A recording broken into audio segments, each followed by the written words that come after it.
Hola, ¿qué tal? Soy Omar Morillo y bienvenidos a lo mejor de Rescatados del Infierno. Posiblemente hayas visto en alguna ocasión alguna de estas historias de los varios volúmenes de Rescatados del Infierno. Todas son historias de la vida real, filmadas en varios países de América Latina, desde México, Centroamérica, el Caribe, hasta el sur de América. Ahora te invito a que te pongas cómodo para que juntos conozcamos las dramáticas experiencias que nuestros protagonistas experimentaron, experiencias que ellos mismos consideran horribles pesadillas, el infierno mismo. Pero siempre recordando que a pesar de todo hay un rescate aún de las situaciones más imposibles de la vida. Es un rescate sobrenatural que solo Dios puede brindar.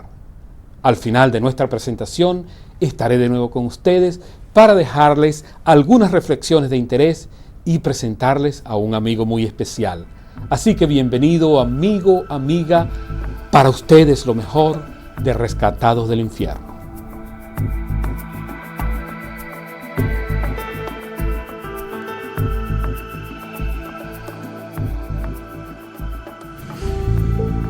Había sido un día muy difícil para Herbert Vélez de Villa, igual que el día anterior, ya que aunque lo seguía intentando, no podía encontrar trabajo. El hecho de vivir en la casa de su suegra no le hacía las cosas más fáciles. En la casa donde yo vivía, que es la casa de mi suegra, había en aquel tiempo un bar, una cantina, y ahí trabajaba una chica que atendía a la gente que llegaba ahí a tomar. Y con qué cara me vería ella, ¿no? Que me dijo, oye, tú estás muy mal, me dice, cada día te veo peor. Y le digo, es que me causa mucho problema esto de no conseguir trabajo, le digo, y no sé qué hacer. Me parece que esta es hechicería. ¿Tú crees? Claro. Y ella me dice, mira, yo sé quién te puede ayudar, es mi compañera de colegio. Ella ha estudiado conmigo, a ella le dicen la niña milagrosa. Y te doy su dirección, ¿no? Entonces me lo anotó en un papel y yo al día siguiente, muy temprano, pues fui para esa dirección. De adolescente, Herbert había experimentado con la brujería y había visto cómo ésta podía controlar personas y eventos. ¿Acaso era él víctima de alguna hechicería? Él atravesó las calles de Tarapoto hasta llegar a la casa de la niña milagrosa, la joven que supuestamente guardaba las respuestas a sus preguntas. Al llegar, se puso en la larga fila de espera. Ese día ella salió, miró a toda la gente de la cola y empezó a señalar así los que iban a entrar. Y primeramente me señaló a mí. Ella me hizo ingresar a su cuarto de trabajo y yo me quedé muy maravillado porque yo había estado en otros rituales satánicos, ¿no? Y me dijo, ¿te gustan todas estas cosas, no? Y le dije que sí, que me gustaba mucho. Después de hablar con Herbert, la niña milagrosa, cuyo nombre era Norma, le leyó las cartas. Y ella tiró las cartas y me empezó a decir un montón de cosas de mi vida, ¿no? Que yo había hecho aparentemente a solas, ¿no? Norma le prometió a Herbert resolverle sus problemas económicos y además le hizo una sorprendente propuesta. Pero me dice, a mí me gustaría mucho que tú practicaras esto, me dice, porque tú tienes un espíritu especial, tú tienes un espíritu aún más poderoso que el mío. Le dije que sí, que me gustaría practicar. Entonces ella me dijo, ¿sabes qué? Te doy 3 días para que tú tomes la decisión final. Si es para no, pues no, me dice, no te quiero ver nunca más por acá. Y si es para sí, bueno, me dice, vas a tener que aceptar muchas cosas. Herbert salió feliz de la casa de Norma. Por fin se le reconocía como el hombre talentoso y espiritual que realmente era. Y sus problemas económicos habían sido resueltos también. ¿Regresaste? ¿Cómo supiste que era yo, Norma? Los espíritus me lo han dicho. Entonces yo le dije, sí, Norma, yo acepto. Me dijo, entonces, si tú has decidido, número 1, me dijo, en este momento comienza tu prueba, comienzas a pasar las pruebas. Número 1, abandonas tu hogar, te olvidas para siempre de tu esposa y te olvidas para siempre de tus hijas. Te sales de esa casa, déjalas, nunca más vas a regresar ahí. Y yo muy obediente pues lo hice, ¿no? Fui y saqué mis cosas para no regresar a aquella casa. La concubina de Herbert, Yaliluz, no sabía qué pensar con respecto a la partida de Herbert. A la verdad que sentí cólera, ¿no? Rencor de todo lo que había sucedido, pero a la vez también tristeza. Yo, por ejemplo, soy de padres separados, ¿no? Mi esposo igual, ¿no? De padres separados, y mis hijas iban a pasar lo mismo. Y eso me dolía, en el fondo me dolía. Herbert no era completamente ciego al sufrimiento de su familia. Su plan era ganar mucho dinero como brujo para satisfacer sus necesidades. Pero para eso tenía que pasar por un entrenamiento prolongado y exigente. Empecé a prepararme con los libros de las magias, empecé a leer la magia amarilla, la magia roja, luego la magia negra. Después las otras magias también que hay, no son 7 en total. Herbert aprendía rápido. En muy poco tiempo adquirió un gran conocimiento sobre los poderes curativos de las hierbas. Entonces empezó a conocer los secretos más oscuros del oficio, como hacer y romper hechizos y maldiciones. Norma se sentía satisfecha con el rápido progreso de su protegido. Hasta que llegó el momento en que ella me dijo de que yo tenía que ir a dietar a la montaña.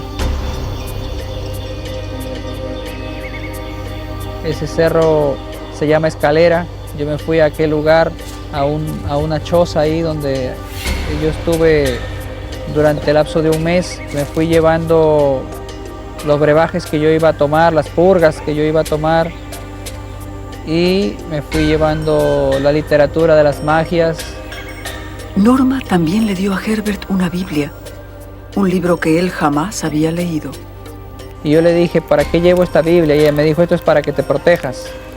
Bueno, yo acepté, ¿no? No pregunté más cosas, ¿no? Cada noche yo tenía sueños, o cada que yo dormía comenzaba a tener revelaciones, demonios que me hablaban, que me decían lo que yo voy a hacer, cómo voy a curar a las personas. Y así de esa manera fueron pasando cada día hasta que di el día 15º, que es donde realmente para mí cambia mi vida. Esa noche, Herbert tuvo un sueño muy diferente. Se vio en un lugar que jamás había visto y frente a frente con una persona que nunca supo que existía, Jesucristo. Corrí hacia él y me postré ante él como un miserable gusano, me tiré en el suelo. Y yo nunca había sentido el amor de un padre. Y en ese momento él comenzó a acariñarme y me levantó, me tomó de los brazos y me abrazó. Y me dijo, tú eres mi hermano. Nuestro Padre que está en los cielos, Él nos está esperando. Herbert no tenía una explicación para lo que había pasado, pero su reacción fue inmediata. Empezó a orar y a leer la Biblia. Entonces yo me metí a leer esa Biblia y a orar, y me pasaba horas enteras orando, sobre todo a la hora de acostarme. Yo oraba mucho y me quedaba dormido inclusive orando, ¿no? Hasta que llegó el día 30 en el cual yo alisté mis cosas y regresé. Y cuando yo llego a la casa de Norma, me recibe con mucha alegría, ¿no? Herbert, o el gringo, como a Norma le gustaba llamarlo, había pasado una prueba importante. Sin embargo, al contarle a Norma sus maravillosas experiencias en la montaña, evitó mencionarle su encuentro con Jesucristo. Norma sintió que Herbert le ocultaba algo, pero no podía saber qué era. Entonces un día, ella hizo el impresionante anuncio de que sus poderes de brujería serían transferidos a Herbert, ya que ella pasaría al mundo del más allá a unirse para siempre con su amo Satanás. Al día siguiente, Norma trató de suicidarse tomando veneno para ratas, pero solo le causó mareos. Luego, pidió prestado una moto en la que fue hasta la farmacia en busca de pastillas para dormir. Se tomó todas las pastillas y esperó su final. Mientras la vida de Norma colgaba de un hilo, Herbert clamó a Dios pidiéndole sabiduría. La gente me bombardeaba con una serie de preguntas, pero yo no quería escuchar a nadie. Y en ese momento escucho una voz de trompeta en mis oídos que me hablaba claramente y me dijo, ve a la esquina, allí hay una iglesia, allí hay un pastor, vete y tráelo con todas sus ovejas. Herbert no sabía que había una iglesia en la esquina, pero cuando él le habló a las personas a su alrededor acerca de lo que había escuchado, una mujer supo exactamente dónde estaba la iglesia y corrió hacia ella. El pastor, además de varias mujeres de la iglesia, acompañaron a la mujer a la casa de Norma. Pero yo no me atreví a decirles que había cosas más ocultas ahí, ¿no? Porque yo tenía miedo de que ellos no entraran, ¿no? Sin embargo, el pastor y los otros con él se dieron cuenta a lo que se enfrentaban. La guerra espiritual continuó hasta que el pastor se volvió hacia Herbert. Y en ese momento él empezó a predicarme y a hablarme de Jesucristo, de que él podía salvarme de esto, que él podía limpiar todos mis pecados, ¿no? Y a las finales terminó diciéndome, si tan solo tú te postras en este momento y clamas por salvación, él está dispuesto a recibirte con los brazos abiertos. Y eso trajo a mi memoria el sueño que yo había tenido en aquella montaña, ¿no? Porque muchas de esas palabras eran idénticas, empezaban a repetir. Entonces yo no lo pensé dos veces, yo dije, este es el momento de salirme de esto, ¿no? Entonces de esa manera es que yo hago mi decisión, comencé a orar y dije, Señor Jesús, te reconozco como mi Señor y Salvador. La oposición de Norma fue demasiado pequeña y tardía. Ella se recuperaría de sus intentos de suicidio, pero perdió para siempre a Herbert, que nunca más volvió a su casa. A la mañana siguiente, en compañía del pastor, Herbert fue en busca de su esposa. Le pidió perdón, pero Yaliluz no estaba convencida. Yo no sentí nada en ese momento. Yo dije, ¿qué tiene ¿no? ¿Por qué me abraza? ¿Por qué viene ahora con otra actitud? Herbert se fue a vivir con el pastor y siguió perseverando en el proceso de reconciliación con su esposa. No era fácil, pero Herbert tenía fe en que Dios contestaría sus oraciones. Al mes que mi esposo se convirtió, me convertí yo, ¿no? Y puedo decir, gloria a Dios, somos felices. Herbert ahora ha cambiado, tiene mucha paciencia conmigo, con mis hijas y con las demás personas también, porque Cristo mora en él y vive en nuestra familia. El diablo a mí me engañó cuando me dijo de que yo había sido predestinado para él.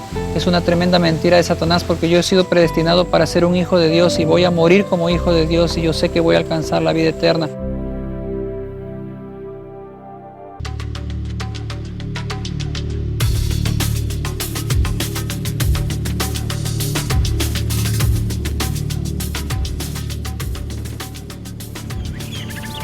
El lugar es Chiquimulilla, en la región costera de Guatemala.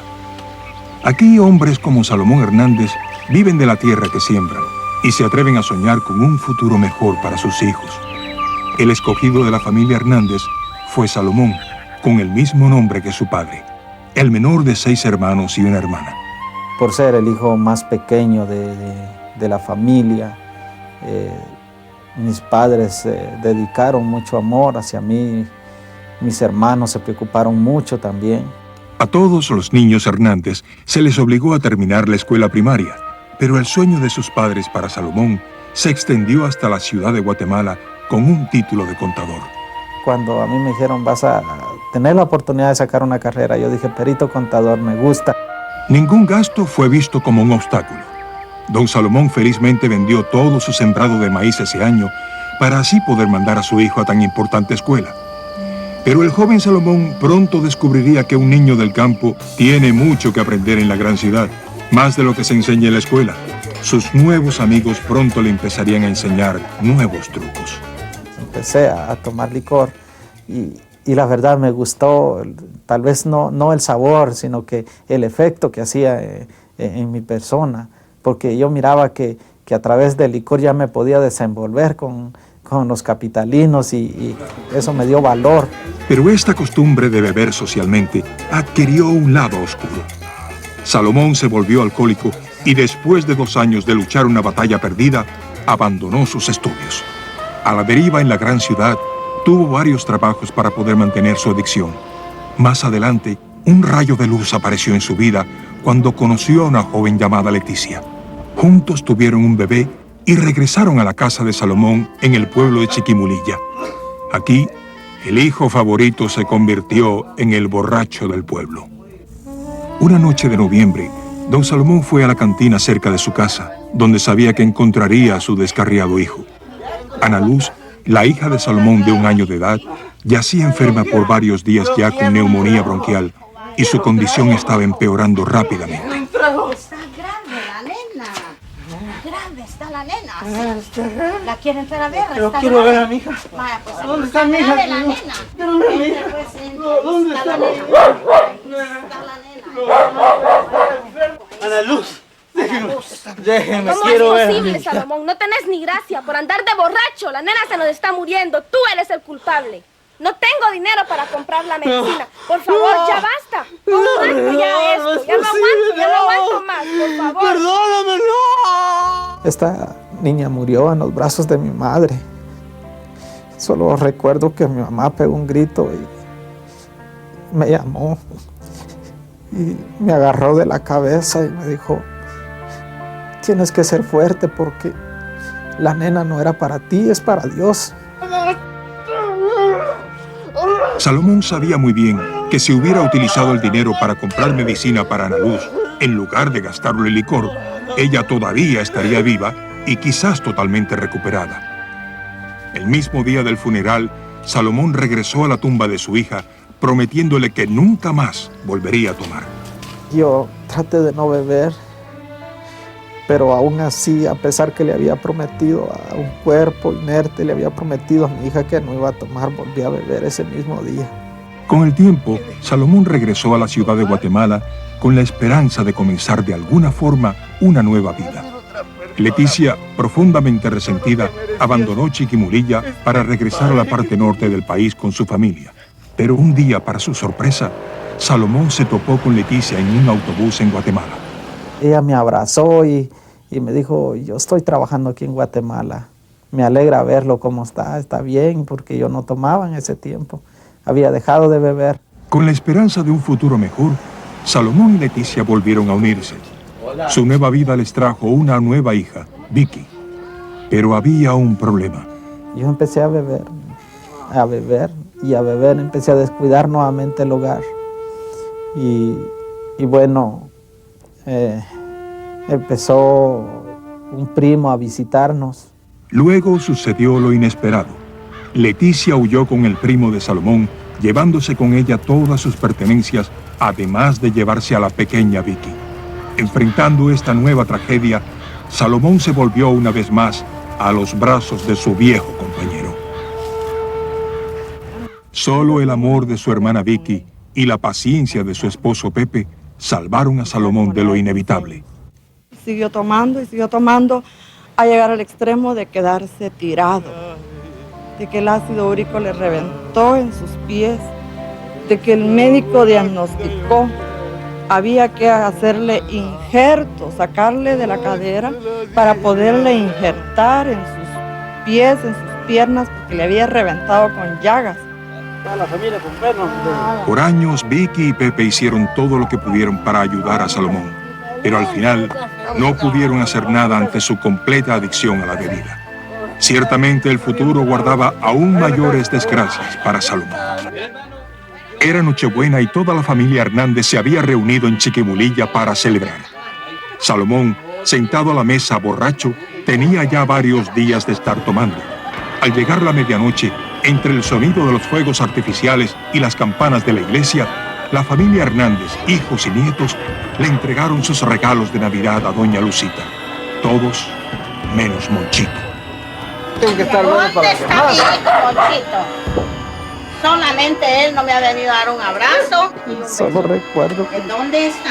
cuando quise abrazar a mi madre para decirle que me perdonara, que no tenía un regalo, no tenía nada que darle, se me vino todo lo que tenía y empecé a vomitar sangre. El hígado de Salomón, destrozado por años de abuso del alcohol, ya no coagulaba su sangre. Los doctores en un hospital de Guatemala no le dieron ninguna esperanza. Me dijeron que esos casos así no los recibían porque no podían hacer nada. Y porque era alcohólico también. Habían otras emergencias. Al volver a Chiquimulilla, Salomón le susurró su epitafio a su madre. Yo le decía: mamá, yo quiero morirme tranquilo, quiero morirme bolo, consígame más guaro, más licor. La historia de Salomón y su vida debió terminar aquí en este cuarto, en donde su madre guardó vigilia. Pero doña Carmen, una vecina, vio la situación a través de una luz diferente. Esta vecina le visitó y le dijo: si tan solo usted permitiera que mi pastor viniera a orar por él, Dios lo puede sanar. Dios sana, le dijo. Doña Lucita nunca antes había tenido a un pastor evangélico en su casa, pero viendo la condición desesperada de su hijo, aceptó la visita. No tuvimos mucha plática, solamente lo que pudimos hacer fue movidos a misericordia, ¿va? Orar por él. Y le dije, bueno, hagan lo que quieran, pero yo con mi trago soy feliz. Pero cuando el pastor González y doña Carmen empezaron a orar, Salomón también oró. Le dije, Señor, si de veras existes, sáname. 2 días después, para sorpresa de todos, Salomón abandonó su lecho de enfermo para unirse al pastor González y otros pastores en un retiro. Ellos habían planeado este retiro con anticipación para tener un tiempo de ayuno y oración, pero pronto descubrieron que Salomón necesitaba de su atención y compasión. Lo vio su padre y fue movido a compasión y corrió. Y se echó sobre su cuello y le besó efusivamente. Y el hijo le dijo, Padre, he pecado contra el cielo y ante ti, y ya no soy digno de ser llamado tu hijo.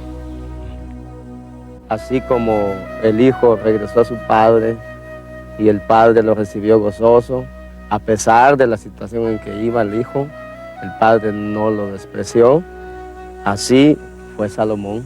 Entonces, estando ahí, le dije, Señor Jesús, yo te acepto como mi único Señor y Salvador. Yo te abro las puertas de mi corazón y te recibo. Que quiero que tú tomes mi vida y hagas con ella la que tú quieras hacer. ¿Existen los milagros realmente? Pregúntenle a cualquier miembro de esta grande y feliz familia, donde hermanos y padres han seguido todos el ejemplo de Salomón de rendir sus vidas al Señor Jesucristo. Quiero servirle a mi Señor y enseñarle a aquella juventud que está perdiéndose, que está tomando malos caminos, decirle alto, mire, oiga, porque Cristo le ama. Ese es mi trabajo ahora, enseñarle a otros, enseñarles el camino que Dios me ha enseñado a mí.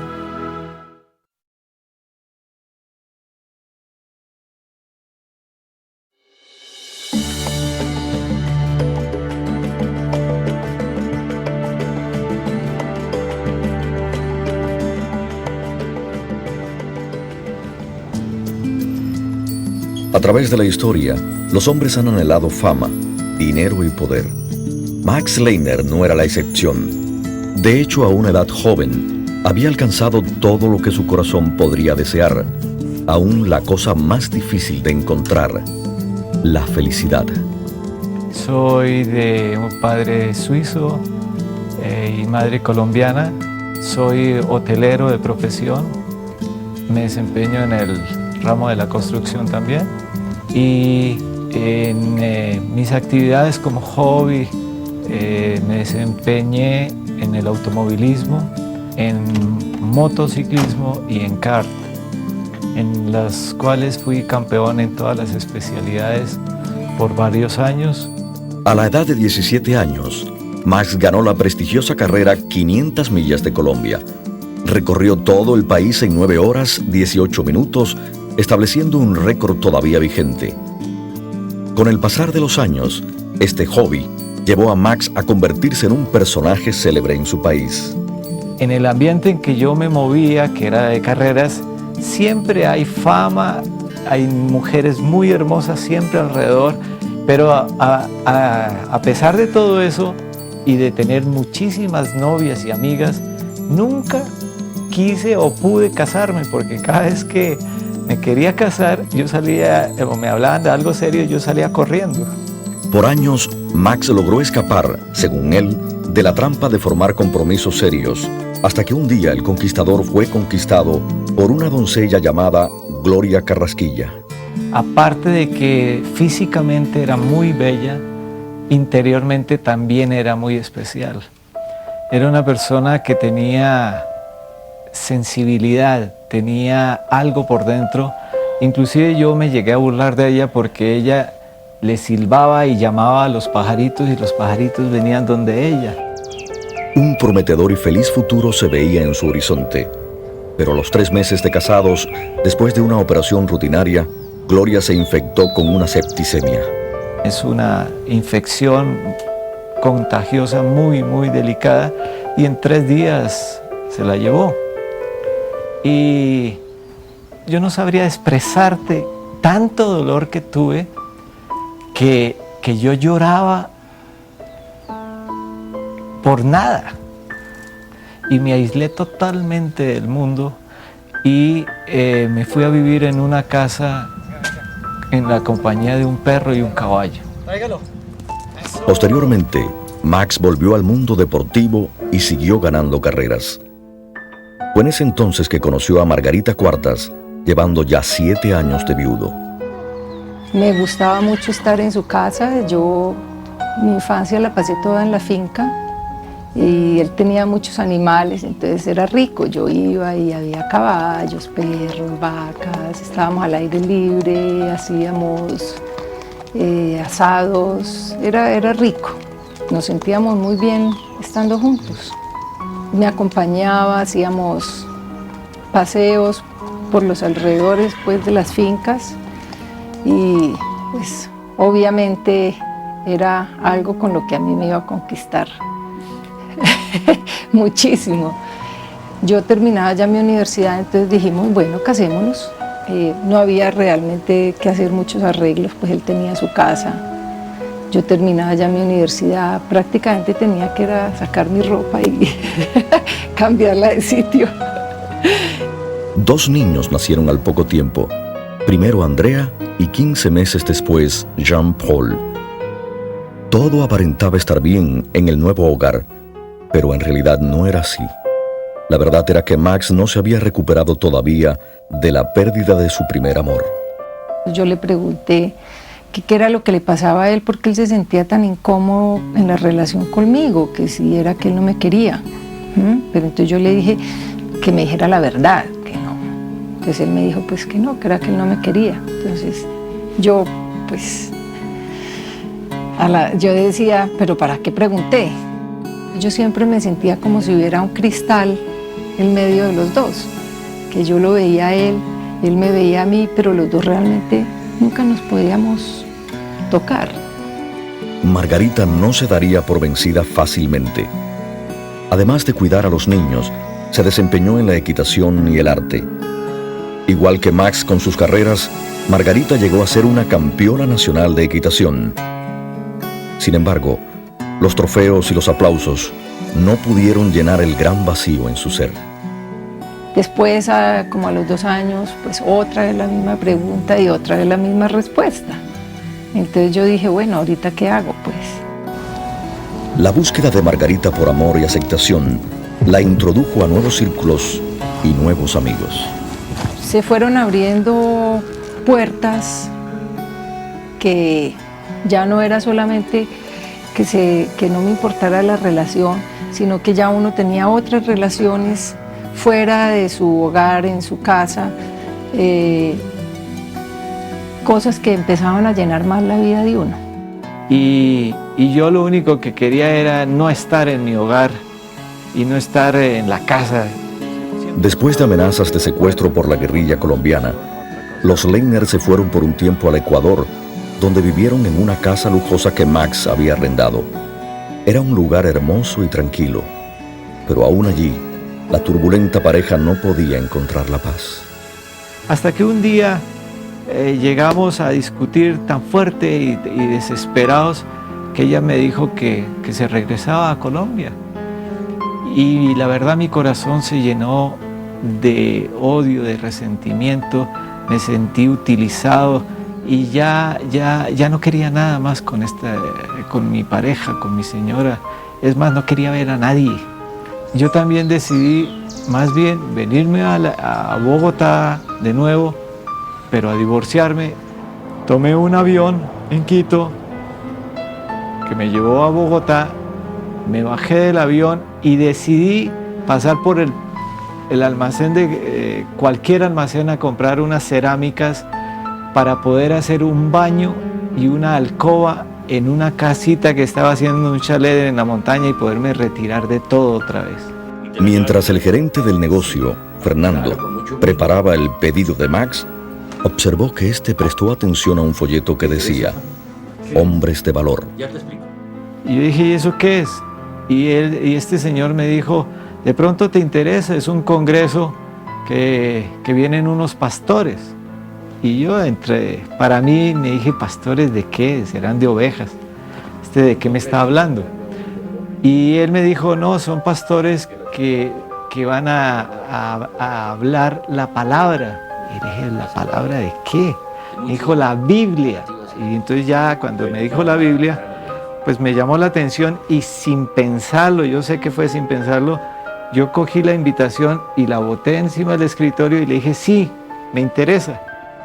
A la mañana siguiente, Fernando recogió a Max y lo llevó al Congreso en compañía de otros amigos. 7,000 hombres se habían reunido en esa mañana para escuchar a varios conferencistas, y en la primera fila del auditorio estaba sentado Max. Yo no me acuerdo sinceramente qué me decían, lo único que yo sentía era un gran dolor y como una pena. De pronto hicieron una invitación a recibir a Jesucristo como Señor, como parte de tu vida. Y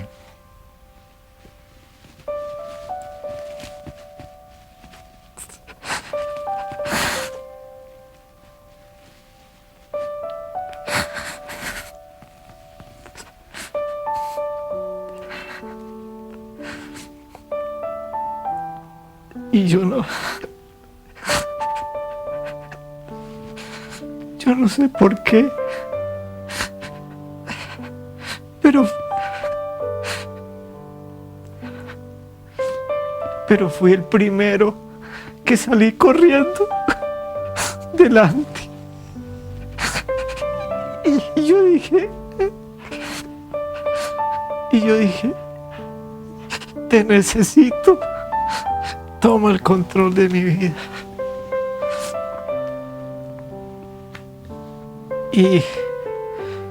Y después tuve una paz y tuve no sé, algo muy especial entró en mi vida y me transformó. Nacido de nuevo en Cristo, Max comenzó a asistir a una iglesia y a estudiar la Biblia. También intentó reconciliarse nuevamente con Margarita, pero ya era tarde. Margarita estaba involucrada con otro hombre y le pidió el divorcio. Ya no era lo que él fuera conmigo, sino era una decisión que yo quería tomar porque yo no estaba siendo sincera con él, ni sincera en la relación, no era honesta. Y mi señora y yo decidimos divorciarnos legalmente. Curiosamente, mientras se realizaban los trámites de divorcio, Margarita comenzó a leer una Biblia que Max le había regalado. Max me hablaba mucho de que él no me podía dar amor, pero entonces hablaba de Dios, ¿sí? Entonces yo le decía, pero ¿cómo vas a hablar de Dios si no puedes hablar de amor? No puede ser. Por su parte, Margarita se arrepintió, llegando a la conclusión de que los dos no debían separarse. Pero cuando llegó el día de firmar los papeles, Max era inflexible. Por favor, me colocan sus firmas enfrente del nombre. Comenzó un periodo de escasez material para Max y a la vez de crecimiento espiritual. Su más grande lección tenía que ver con el perdón. Sintió un profundo deseo de aclarar cuentas con todos, menos uno. De pronto sentí algo que me decía, tú no has perdonado a todos. Y yo dije, ¿a quién me falta? Ya he perdonado a todos. Y me dijo, tú no has perdonado a tu ex señora. Acéptala, recíbela. Y yo, recíbela. No, yo no puedo recibirla. ¿Cómo la va a recibir? Y me volvió a repetir durísimo, recíbela. Y yo dije, Señor, en obediencia y en fe yo lo hago. Pues para sorpresa mía, Max se apareció al otro día. A las 6 de la mañana timbraron y yo fui a abrir pues aterrada. Y era él. Y le dije, vengo a hablar contigo, déjame entrar porque necesito compartirte qué me ha pasado todos estos días. Le dije que quería que me perdonara por todo lo que yo le había hecho a ella. Empezamos a sacar todas las cosas feas de nosotros, porque nunca lo habíamos hecho. Porque si tú me perdonas... Y en ese momento nos abrazamos y lloramos como nunca, porque había entendido que Dios hizo una mujer perfecta para mí y que era la compañera y la ayuda idónea que tenía predestinada para mí. Y ya después él me trajo para acá y bueno, aquí estoy. La barrera impenetrable, el cristal invisible entre Max y Margarita se había desvanecido. Nadie lo hubiera pensado posible. Solo uno, cuyo nombre es Dios de amor. Aquí en nuestro hogar pues tenemos un rey que es Él, es Dios, es Jesús, y todo gira alrededor de esto, ¿no? Y yo puedo decir que hoy por primera vez tengo paz, tengo amor, tengo paciencia, y que lo único que quiero y le pido al Señor es que lo que me ha dado a mí se lo dé el doble a todos, para todos. Es lo único que quiero.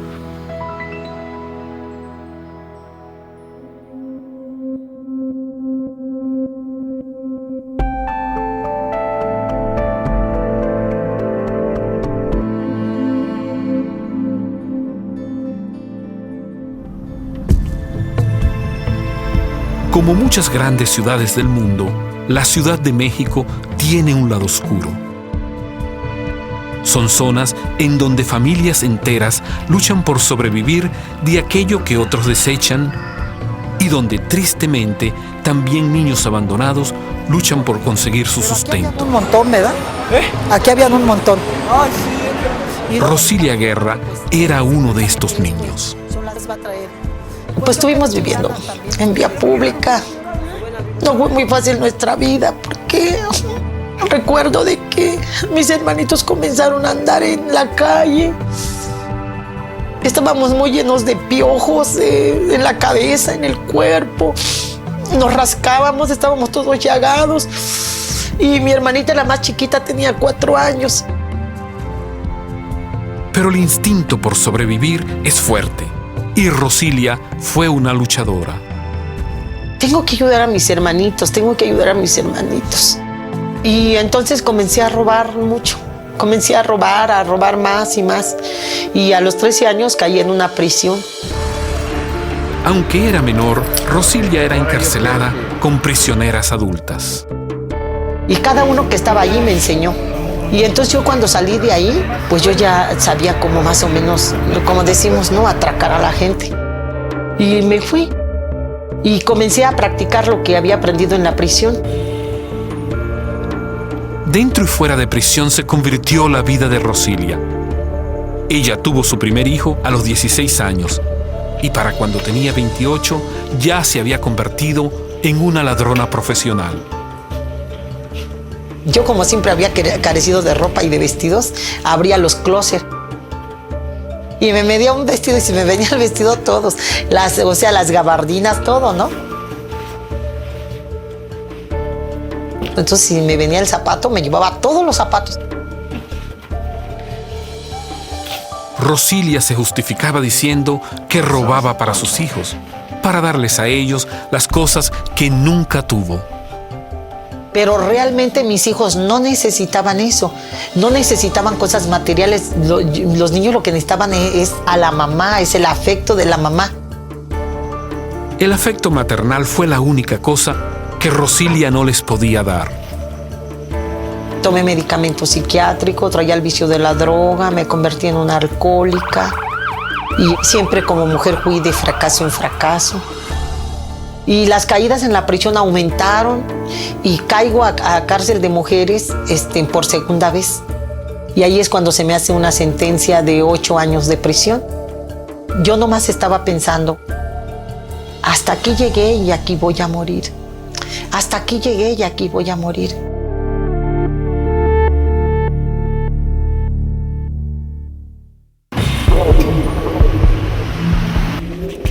Y yo iba tan de malas que le digo a mis compañeras, estas cuatas ya me tienen hasta el gorro. Entonces ya venimos en banda y le digo a la hermana, ¿qué es lo que usted quiere? ¿Qué es lo que quieres? Hola, les quiero presentar a Jesús. ¿Dónde está? ¿Dónde lo tienes escondido? Porque no lo vemos. Él existe, Él es espíritu, Él es verdad. Si Él existiera no estaríamos aquí. Todas nosotras robamos para mantener a nuestros hijos. Y todas nos drogamos. Si Dios existiera no estaríamos sufriendo aquí como animales. Yo las entiendo, muchachas, pero Él las quiere hacer nuevas criaturas. Les va a cambiar la vida por completo. No quiero saber nada de tu Dios. Entonces la hermana se me quedó mirando y me dijo, mira, déjame orar por ti. Órale. Padre eterno, a ti el Dios. Rosilia estaba confundida. El único Dios vivo y verdadero. Había vivido toda su vida con el código de ojo por ojo, diente por diente. No obstante, estos cristianos devolvieron amor por su odio. Hoy, Señor.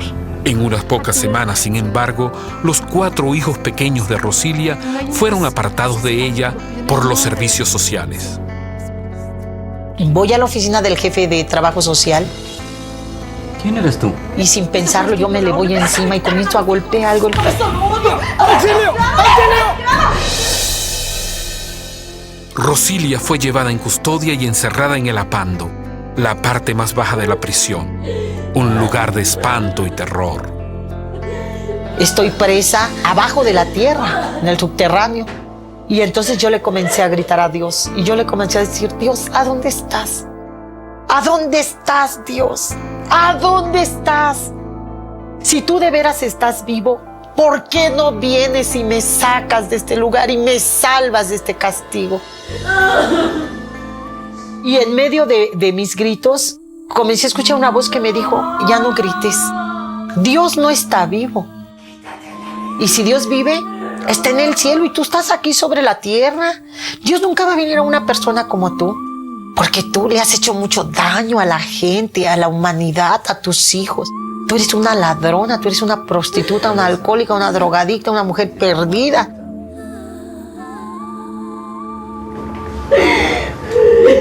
Y me dijo, mátate, termina contigo, córtate las venas.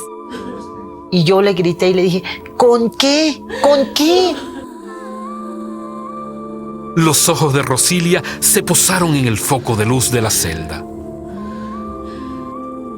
Y me estiro hasta alcanzar el foco.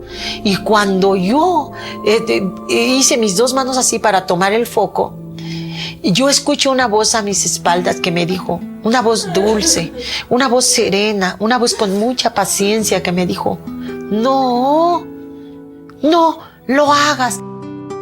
Entonces volteo.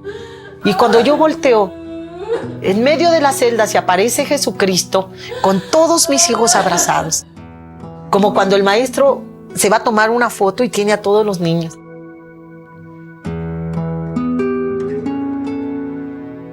Yo caí embrocada en el piso. Y yo solamente decía, perdóname, perdóname, Dios, perdóname, tú vives, tú estás vivo, Dios, tú estás vivo. Le digo a Jesús, te entrego mi vida, cámbiame. No lo entendí muy bien al instante, lo entendí después, que lo que me había pasado era que Dios me había transformado. Él me había pasado de las tinieblas a su luz admirable.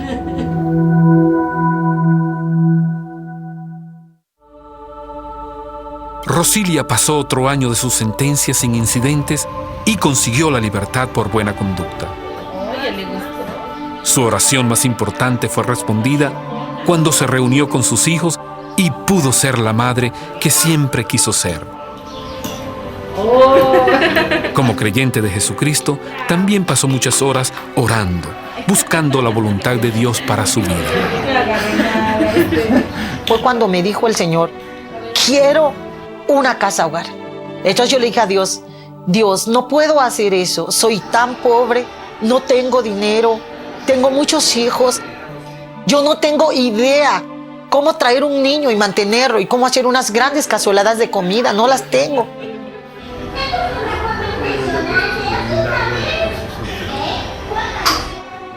Sin embargo, eventualmente llegó a la conclusión de que había solo un camino a seguir: la obediencia. Cuando yo lo entendí, levanté los ojos y le dije, aquí estoy. Si en algo te sirve mi vida, aquí estoy. Entonces el Señor sublimemente me sacó de mi casa y me llevó a una casa que estaba abandonada donde vivían unos niños.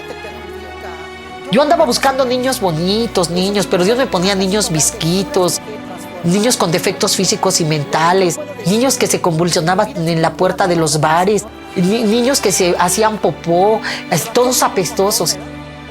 Cuando me di cuenta yo tenía 30, pero esos 30 se me hacían a mí, digamos, 300, porque eran niños con puros problemas psicóticos, esquizofrénicos, retraso mental profundo, síndrome de Down, con convulsiones. Había niños que tenían hasta 4 o 5 enfermedades en su personita, entonces era espantoso para mí. Yo no era una persona profesionista. Y así Rosilia, quien se enseñó a sí misma a leer en prisión, quien nunca tuvo un hogar cuando niña, ni el amor de sus padres, hoy en día ha establecido y dirige 3 hogares que proveen el cuidado básico a aquellas personas que no tienen de quién recibirlo. ¡Cristo reina! ¡Cristo reina! Yo digo que es mi hijo amado. Y él sabe que soy su mamá amada, ¿verdad? Sí, mami. Sí, mami, dice. Pero yo viví etapas de mi vida también así, en las calles, enferma de mis facultades mentales, durmiendo en los basureros, era una niña andrajosa, viviendo en los carros viejos.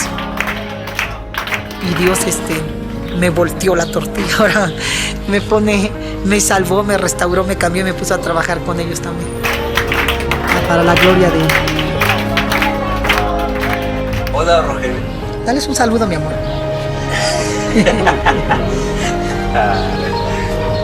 Ay, chiquito. Y yo siempre me paro al frente y le digo a las niñas, Dios tiene un plan muy especial para ti. Y tú me has de decir, hermana, es que no ve cómo estoy desquiciada. Hermana, no ve cómo estoy tan deforme. Hermana, no ve todo el daño. Pero le digo, yo estaba peor que tú, loca como tú, peor que tú. Pero en mí se cumplió la palabra que Dios nos recoge del muladar para sentarnos en silla de príncipes. Mira, Dios transformó mi vida y me hizo directora y fundadora de este lugar y del otro lugar y de los otros lugares. ¡Cristo vive! Tú eres importante para Dios. Y yo espero un milagro en tu vida. Y si Dios te sana, gloria a Dios. Y si Dios no te sana, de todos modos te despacho a la presencia de Dios y allá vamos a tener otro recovery. Y allá pues va a ser otra vida. ¿Quién vive? ¡Gloria! ¡Gloria!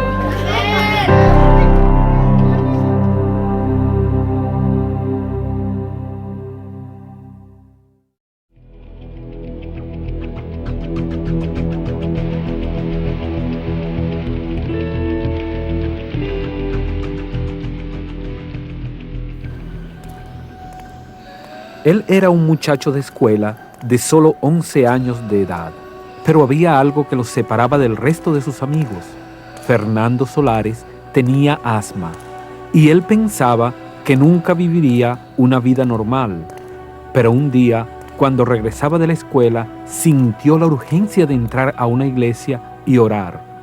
Con la fe sencilla de un niño, Fernando le pidió a Dios que lo sanara y luego le prometió que si él lo sanaba, le serviría por el resto de su vida. Yo no voy a olvidar nunca esas palabras, porque eran un compromiso de todo mi ser si el Señor me hacía el milagro. Seguí hablando con él y lloraba mucho, hasta que no me di cuenta y me quedé dormido. No supe cuánto tiempo pasó. De pronto una mano se apoyó en mi hombro y me dijo, Patojo, Patojo, vamos a cerrar la iglesia. Entonces yo desperté. Sabiendo que su madre podría estar muy preocupada, Fernando salió corriendo de la iglesia y continuó corriendo hasta llegar a casa. Una vez que llegó, inmediatamente se dio cuenta que algo especial había ocurrido en él. Cuando llegué con mi mamá, ella estaba llorando, estaba muy preocupada. Me miró y se sorprendió. Y yo me sorprendí de verme a mí mismo respirando bien. Y de entonces entendí que no tenía asma, que Dios me había sanado el asma. Lleno de gratitud, Fernando decidió vivir una vida agradable a Dios. Pero ¿dónde comienza uno su servicio a Dios? ¿Qué creencia religiosa debe escoger para expresar su devoción? ¿Son todas las religiones iguales o hay un solo camino para llegar a Dios? ¿Existen disciplinas que se deben practicar para ser santo? Para Fernando, respuestas significantes llegaron cuando él tenía 16 años y asistió a una conferencia de los Rosacruces. Allí conoció a un hombre quien le presentó a Dios desde la perspectiva rosacrucista. Él dijo, las religiones son como los ríos que vienen a caer al mar. El mar es Dios. Cualquier religión lleva a Dios. Y en mi mente fue impactante. Me pareció tan lógico. Él comenzó a hablar de reencarnación. Él dijo que la única explicación que había para los que ahora eran malos y a las otras personas que eran buenas era que los malos eran almas poco evolucionadas y los buenos muy evolucionadas. Cautivó mi mente. Fernando se unió a los Rosacruces y en los próximos 24 años de su vida alcanzó sistemáticamente los más altos niveles de esta organización ocultista. Sin embargo, pensando que estos logros pudiesen ser insuficientes para agradar a Dios, Fernando desempeñaba roles activos en otras organizaciones y también llegó a ser ampliamente conocido como un exitoso conferencista motivacional. Puede ver mi vida llena de tantas cosas. La pregunta es, ¿estaba yo satisfecho? La respuesta es no. Todo el mundo pensaba que yo era el gran maestro, el gran consejero, era el gran hombre. Y en el corazón mío había pecado. Yo sabía quién era yo. Un conocimiento de pecado no era la clase de autorrealización que Fernando deseaba. Para cubrir su inquietud, se sumergió más profundamente en otras disciplinas espirituales, incluyendo el yoga y la meditación trascendental. Él y su esposa Martita recibieron instrucción yoga de manos de algunos de los mejores profesores del mundo. Sin embargo, su matrimonio se destruía. Después de una tercera y final separación, Fernando abandonó a Marta y a sus 5 hijos. Y me puse a vivir 6 meses solo, porque nadie iba a quitarme a mí el servir a Dios, el viajar anunciando el misticismo, la metafísica, hasta que hubo un milagro, hasta que Él, el verdadero Dios, se compadeció de mí. Estaba durmiendo en mi cama, no sé la hora que era, pero de pronto abrí mis ojos y frente a mí había una luz dorada que rodeaba todo el cuarto. Fernando se sentó en la cama y contempló la habitación. En una visión se vio sentado en un pequeño banco. De pie ante él estaban 5 figuras misteriosas. La figura principal comenzó a hacerle a Fernando una serie de preguntas. ¿Y por qué has decidido también continuar buscando en el rosacrucismo, en la masonería? Porque la gente no conoce a Dios. Y allí yo puedo mostrarles a Dios. Tus respuestas han sido sinceras. El visitante misterioso le hizo a Fernando las mismas preguntas 3 veces, terminando el interrogatorio con las mismas palabras cada vez. ¿Qué harías tú, Fernando Solares, si nosotros te dijéramos que ninguno de los caminos que tú has escogido te lleva al Padre, sino que solamente el único camino es nuestro Señor Jesucristo, quien es el camino, la verdad y la vida? Jesús, un cuchillo entró dentro de mí, me atravesó en 2. Jesús, el único camino.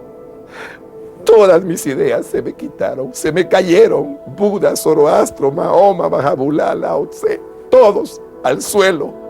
Y me quedaba con uno, Jesucristo, el único camino al Padre. El velo de los ojos espirituales de Fernando había caído, Pero a medida que finalizaba la visión, Fernando les rogaba a los visitantes que se quedaran. Había tanto más que deseaba saber. ¡No se vayan! ¡No se vayan! A Fernando lo consumía el deseo de saber más acerca de Jesús, pero su larga asociación con el ocultismo había empañado el claro mensaje que los ángeles le habían dado. ¿Eran ellos espíritus enviados a él por Dios? ¿O eran ellos simplemente maestros humanos, llamados maestros espirituales, enviados para guiar a Fernando un paso más allá en el proceso de autoiluminación? Quienquiera que ellos eran, una cosa era cierta: su intervención en la vida de Fernando había despertado la más grande búsqueda y la más grande crisis que él había enfrentado. ¿Quién era Jesús? Hola Fernando, ¿qué tal estás? Gusto en saludarte. Aquí llamándote, René. Fíjate que he estado pensando con mucho deseo de hacer un evento motivacional. Previamente, René, un viejo amigo de Fernando, le había ayudado a promover conferencias de motivación impartidas por oradores de renombre internacional. Yo quiero presentarte a un verdadero motivador. Un motivador que no te va a cobrar ni un solo centavo. Y lo más importante, Fernando, es un motivador para toda la vida. ¿Qué querés presentarme a ese motivador? ¿Y existe? Claro, Fernando. Se llama Jesucristo. Jesús. Él es real. Él te ama, Fernando. Y cuando él comenzó a hablar así, sentí una esperanza en mi corazón. Fernando y René se pusieron de acuerdo para desayunar juntos la mañana siguiente. René, un nuevo creyente en Jesucristo, compartió su fe con entusiasmo. A Fernando le parecía que el cielo había venido a la tierra. Las preguntas que los ángeles nunca contestaron, que sus amigos en el ocultismo no podían contestar, fueron clara y maravillosamente contestadas a través de la palabra de Dios, la Biblia.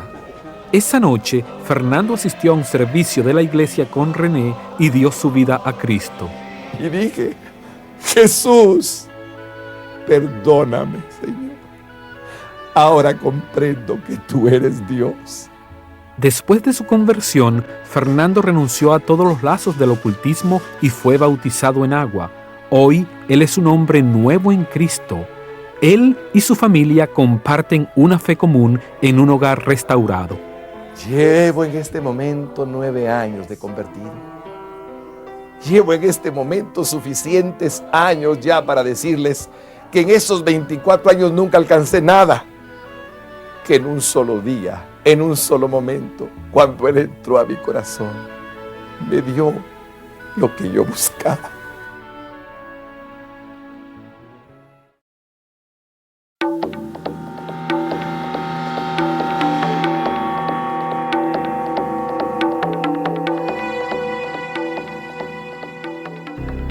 Ahora vamos a ver lo que te saqué. Ahora.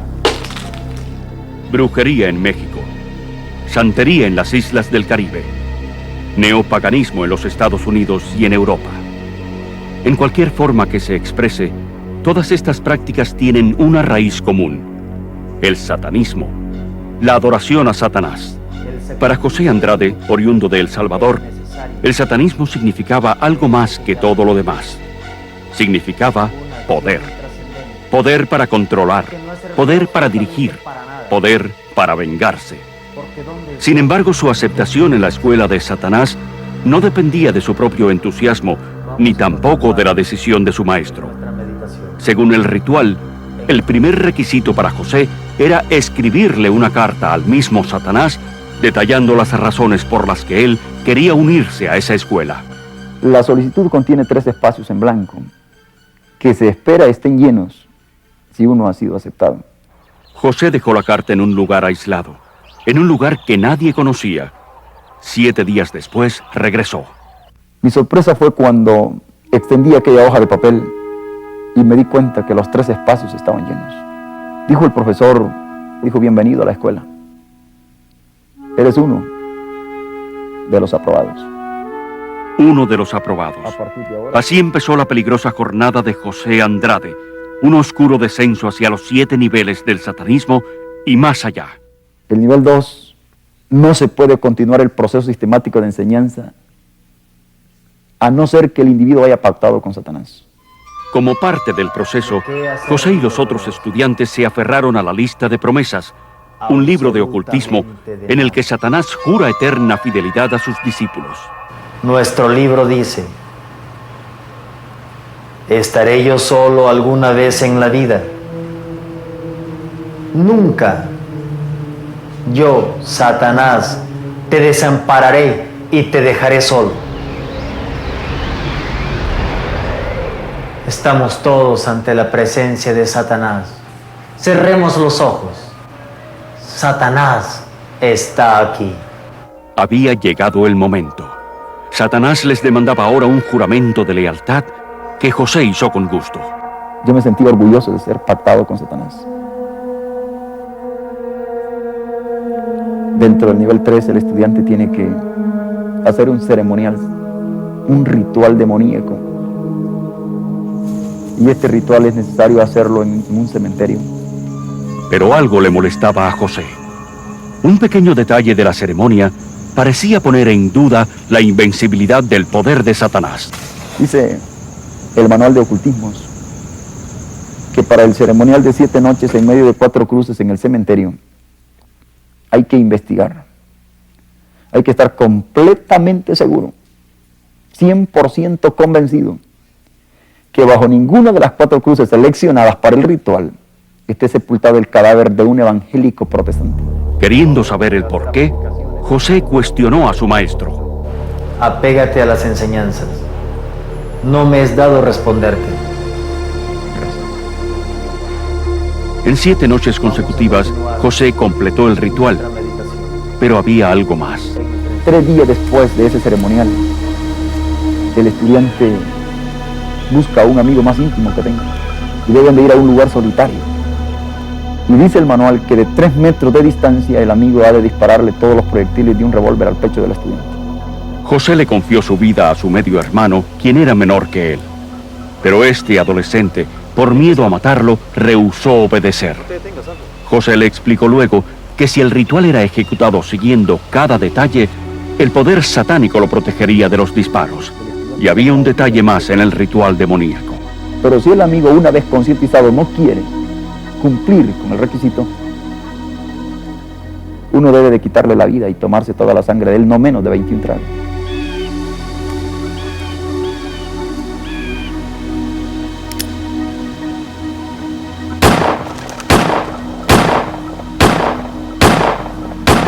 En el último disparo, José se desmayó y su hermano escapó creyendo que lo había matado. Pero eso no fue así. Por el contrario, José había pasado al 4º nivel. El nivel número 4 trata del desarrollo de la facultad y del poder mental. Como una demostración del poder potencial de la mente, el maestro de José llevó un perro a la clase. Ahora, dijo el profesor, vean lo que yo puedo hacerle a este animal. Y en menos de 30 segundos el perro huyó y cayó muerto, vomitando sangre por la boca y por las orejas. En poco tiempo, José también desarrolló la capacidad mental para romper y mover objetos usando solo el poder de su mente. Pero al pasar exitosamente del 4º al 5º nivel y más allá, una duda, pequeña pero persistente, seguía molestándolo. A él nunca se le permitió usar sus crecientes poderes como satanista contra un evangélico. ¿Por qué? ¿Qué poder mayor que un satánico tiene un cristiano? José dejó esas dudas a un lado. Ahora ya había pasado por los 7 niveles requeridos y asumió el papel de maestro por sus propios méritos. El poder que tenía sobre los estudiantes y sobre el mundo en el que vivía parecía ser absoluto, hasta que recibió la noticia de que su mejor estudiante había renunciado al satanismo y se había convertido al cristianismo. Yo sentí un deseo de venganza, pero no contra él, sino contra el predicador que estaba. José fue a la iglesia esa misma noche con intenciones de destruir a aquel pastor, si no físicamente, al menos psicológicamente.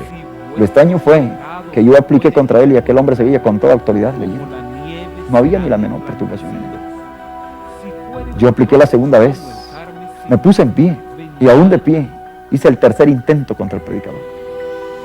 Y ni el primero, ni el segundo, ni el tercero dio ningún resultado. Entonces me quedé frustrado, confundido, queriendo huir, pero ya no había por dónde. Por primera vez en 5 años, José experimentó el fracaso como satanista. De repente, el pastor pidió a la congregación que se acercaran al altar para orar. José fue tomado por sorpresa y fue empujado por la muchedumbre hacia el altar. Mientras aquel pastor, aquel predicador oraba, en mis espaldas comenzaron a caer gotas de agua. Levanté mi vista al techo, pero no había ninguna lluvia natural. Cerré mis ojos. Y cuando yo cerré mis ojos, posó una mano aquí. Yo no sé si fue la mano del pastor, la mano del predicador, la mano de Jesús o la mano de un ángel, no sé. Lo extraño fue que en el momento que esa mano posó en mi espalda, yo pude experimentar lo que nunca antes en mi vida había experimentado. Un poder extraordinario, un poder que me hizo caer de rodillas. Y así descubrió José el secreto del poder cristiano. Descubrió que Dios es amor y que Dios quiere y es capaz de perdonar a todo el que se humille ante Él arrepentido y que busque a Cristo por libertad. Yo estaba consciente de que aquel camino era mejor. Y lo más bello es que yo había por primera vez empezado a sonreír, a tener paz. Después de pocas semanas de que José confesara públicamente a Cristo, empezó a sufrir ataques de poderes demoníacos, pero Dios, ahora el soberano en su vida, lo mantuvo seguro y a salvo. Significa entonces que Satanás, aunque se ahogue y aunque se desespere queriendo hacernos daño, no puede. Porque ahora nuestro nombre está escrito en el libro de la vida.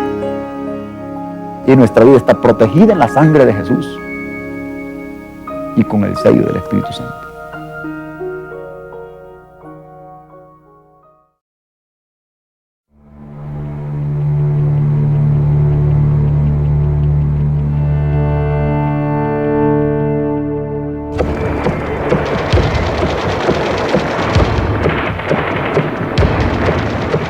Un famoso general dijo una vez, la guerra es un infierno.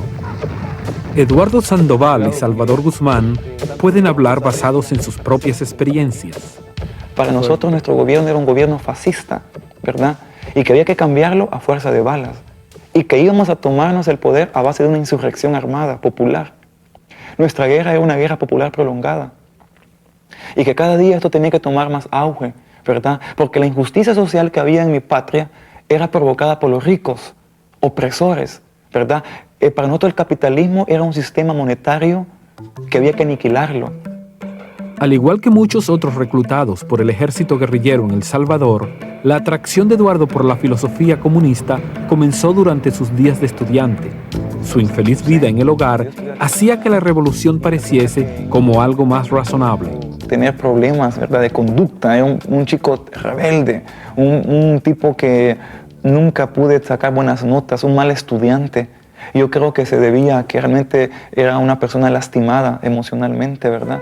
Nunca pude tener el amor de un papá, pues sí, o sea, pues sí, no era casado. Siempre mi papá estuvo lejos de nosotros. Las notas de Eduardo en el colegio no fueron muy buenas, pero sus estudios secretos en el avance de la revolución merecieron el reconocimiento de otra clase de maestros. Estaba muy enamorado de la causa y era muy sujeto a mis comandantes, a mis líderes, ¿verdad? Cuando llegó la orden para que Eduardo dejara su hogar y se uniera al ejército rebelde, él respondió inmediatamente. Y yo renuncio a mi hija, yo renuncio a mi mujer, renuncio a mi mamá, renuncio a mi casa y yo renuncio a todo, por entregarme de lleno a la causa revolucionaria.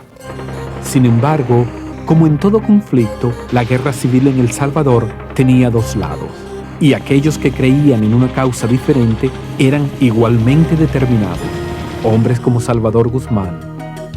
Como estudiante, él había sido expuesto a las mismas enseñanzas que habían transformado a Eduardo, pero el camino en la vida de Salvador le guió a él a unirse a las Fuerzas Armadas. El primer paso fue estudiar en la Academia Militar Nacional. En la escuela militar lo forman a uno en una forma muy dura para poder soportar los momentos precisos de dar una orden o ser determinantes. Cuando graduamos nosotros, llegamos ahí, pues empezamos a ver nosotros la guerra y vimos ya los guerrilleros. Y hicimos nosotros nos hemos graduado para para poder administrar los cuarteles o para poder dar instrucción, adiestramiento, pero no era así. Teníamos que irnos a poner las botas y salir al campo de la guerra. Es una de las ironías de la guerra. Dos hombres igualmente dedicados, igualmente obedientes, igualmente preparados para matar, pero en bandos totalmente opuestos. Al soldado, tanto a uno como al otro, lo preparan para matar a sangre fría y para matar también en combate. Llega la euforia del mismo soldado en los momentos de combate. Y el soldado no le importa que en ese momento le digan, mire, usted vaya a matar a todo mundo. Y lo hace uno también. Eduardo, por su parte, estaba aprendiendo los puntos más finos del terrorismo, la destrucción de puentes y cómo diseñar y lanzar emboscadas. Pero un día, sin advertencia, él fue emboscado y atrapado. A mí me capturaron, yo iba en un camión y me ponen el fusil a mí y me dicen, bájate de ese camión. Es ahí donde a mí me dijeron, tenemos 5 días antes buscando, comandantillo. Así que ahora me dijo, vamos a platicar, ¿ok? Me dijo. Y yo, mamá mía, me afligí porque le andaban volando la cabeza en ese tiempo a todos los guerrilleros urbanos. El Escuadrón de la Muerte no mató a Eduardo, sino que lo envió a prisión. Pero la guerra no terminó allí. Una guerra psicológica comenzó. Había un compañero que lo capturaron, de la guardia lo capturó y le quemaron la espalda con ácido. Al otro le volaron los dedos, las uñas, experiencias así que pude ver. Otro le volaron la cabeza. Después de ser dejado libre bajo una amnistía gubernamental, Eduardo huyó a Nicaragua. Allí recibió entrenamiento más avanzado con otros exiliados salvadoreños. Pero los rigores de la guerra habían comenzado a cobrar sus dividendos, y aunque externamente Eduardo aparentaba estar bien, internamente se encontraba confundido y abatido. Él aún comenzó a orar a un Dios en el cual él no creía. ¿Quién podrá cambiar mi vida? Si tú sos Dios, y es cierto que cambias al hombre, acepto que me cambies Dios. Acepto que me cambies Dios. Y yo dije, ¿qué haces? Estoy loco. ¿Por qué estoy diciendo esto?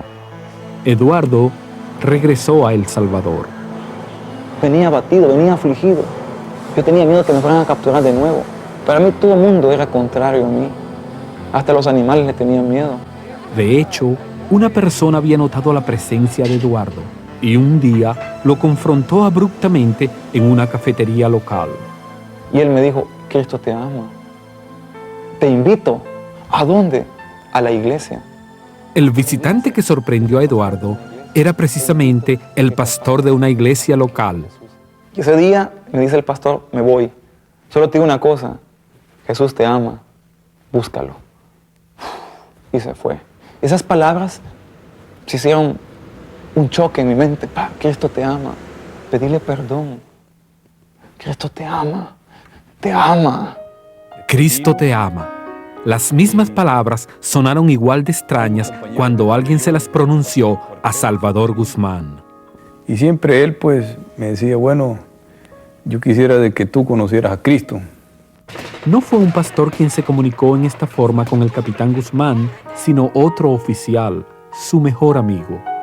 Apodado cariñosamente el chileno, debido a que había estudiado por un tiempo en Chile, José Chávez era un gran cristiano y un soldado de habilidades excepcionales. En las misiones que siempre regresábamos con él, nunca traíamos un amputado ni nunca traíamos muertos, siempre traíamos victoria. Entonces mi compañero siempre siguió conmigo casi 10 años con él juntos. Él pues seguía también tratando de hablarme del evangelio y todo lo demás. Salvador amaba y respetaba a su amigo. Sin embargo, esto no quería decir que él siguiera su ejemplo. Mientras tanto, Eduardo Sandoval había regresado a las guerrillas. Un día, él se internó en las montañas para encontrar a otros 6 hombres en un determinado lugar. Eduardo tomó su puesto y esperó con todos sus sentidos alertas, cuando, de repente, alguien respiró en su espalda. Yo volteé para atrás, me impuse y me extrañé. ¿Quién sopló mi espalda? ¿Verdad? Y entonces yo con mi reloj en mano y decía, nunca pasan estos, ¿qué les habrá pasado? cuando yo en ese momentito escucho una voz audible: Eduardo, orame. Eduardo, orame. Las palabras de aquel pastor rebotan en mi mente: Cristo te ama. Y yo en esa noche levanto las manos al cielo y yo sentí la presencia de Dios. Sentí una cosa caliente en mi pecho. Yo sentí que era la sangre de Jesús limpiando mi vida y mis pecados. Así que un tratado de paz con Dios había sido sellado esa noche en la cumbre de una montaña solitaria. Pero la batalla continuaba rugiendo abajo en el valle, y en medio de ella se encontraba Salvador Guzmán. La experiencia le había enseñado que la guerra producía muertes y bajas, pero no pudo existir nada que le hubiera preparado para recibir las noticias que un día escuchó por radio. El chileno, su compañero más cercano, había sido muerto en combate. No dormí esa noche, no dormí. Y al día siguiente yo me vine para San Salvador a la funeraria.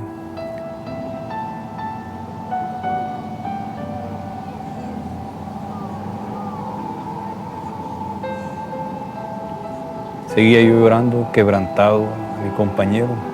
Y no me explicaba por qué se lo había llevado nuestro Señor. Yo le dije, ¿por qué no me llevas a mí también? Le dije yo. Entonces estaban los hermanos allá y yo le dije a mi esposa, ¿y cómo es posible que los hermanos estén bien alegres? Le dije yo, y nosotros estamos llorando.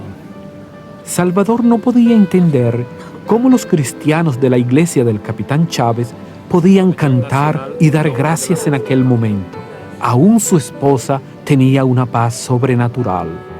Entonces yo me puse a la cabeza de todos mis soldados y yo lo vi por última vez. Y yo le digo, nos vemos chilenos, le dije yo. Y estaba el hoyo así.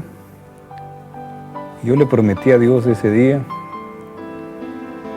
yo quiero ser cristiano, Señor, le dije yo. Yo no te conozco, pero sí sé que existe, le dije. Y le levanté la mano y me fui. Y mi esposa me dijo, ¿y qué te pasa? No, nada, le dije. Mi compañero se fue, pero yo siento que yo debo seguir la lucha. Yo me quería morir ese día. En un sentido, Salvador sí murió aquel día, pero él nació de nuevo y hoy tiene otro amigo, Eduardo Sandoval. Una vez ellos fueron enemigos, ahora son dos hermanos en Cristo. No es raro verlos juntos en San Salvador, compartiendo con otros del infinito amor de Dios, aún con soldados de las Fuerzas Armadas. Todo aquel odio que nosotros sentíamos, todo eso desapareció en mi vida cuando llegó Cristo a mi vida. Yo siento una gran felicidad en mi vida. He hecho otra nueva vida yo. La verdad es un hombre. Y ese hombre murió por mí en una cruz. Y mi vida se la debo a Jesús.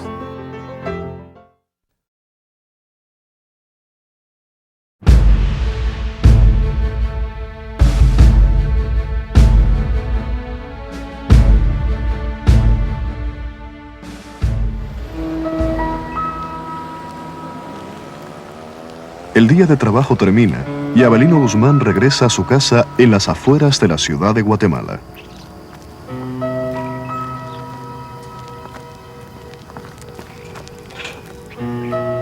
Te sorprende que este hombre, por lo visto honesto y trabajador, sea un recluso del Pavón, la prisión de máxima seguridad más notoria del país. Pásale para allá. Voltéala. Levante las manos.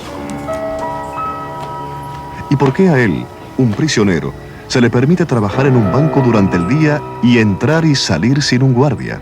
Para descubrir las razones, debemos dar marcha atrás al año de 1973, cuando un abelino de 21 años salió una tarde del trabajo más temprano de lo normal para ir a su hogar donde estaban su mujer y sus dos hijitos.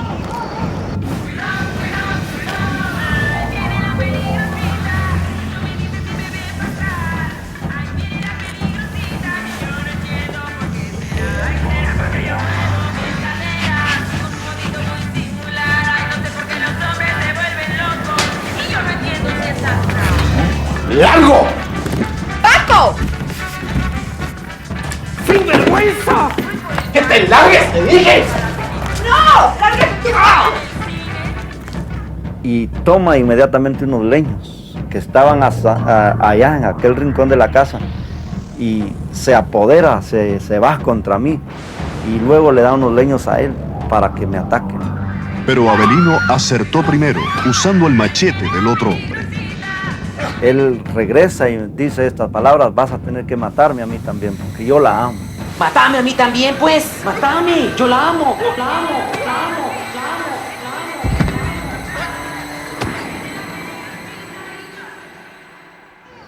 Avelino se apresuró con sus dos hijos a la casa de sus padres y luego fue a la estación de policía. Cuando yo llegué a la policía, yo dije que los había encontrado muertos, porque yo no sabía ni qué hacer. Pero estando ahí, yo confesé que yo lo había cometido el crimen.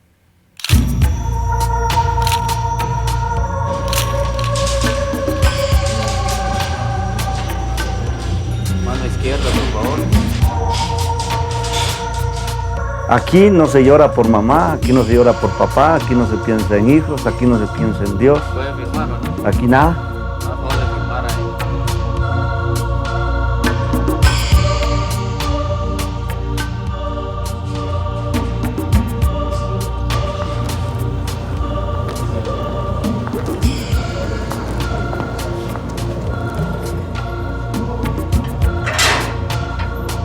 Los guardias no se atrevían a ir más allá de este punto por temor a su seguridad personal. Aquí los reclusos gobernaban sus propios asuntos y solo el fuerte o el afortunado sobrevivían.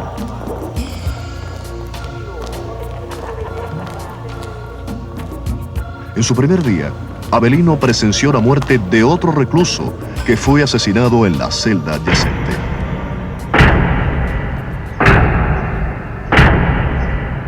Detrás de los alambres de púas y las cercas eléctricas del pavón, Avelino esperaba terminar sus días. Pero él no tenía que esperar que otro prisionero acabara con él. La corte que revisó su caso lo sentenció a muerte por fusilamiento, y Avelino se encontró a sí mismo en una celda con otros dos prisioneros que corrieron la misma suerte. Ya es suficiente. Pero si estoy contento. Todos estamos iguales, vamos a morir y vos vas a tu güey. Y tu tita me recuerda. Pero estando 8 días ahí, a mí me sacaron y me dijeron: Avelino Guzmán Delgado tiene la oportunidad de salir porque ya no va a ser fusilado. La primera ayuda que yo tuve a mi favor fue el haber confesado que yo había cometido el crimen. Avelino se enfrentaba ahora a 30 años de prisión. La sentencia de muerte se hizo efectiva para los otros dos hombres y el día señalado, Avelino, bajo guardia, presenció la ejecución.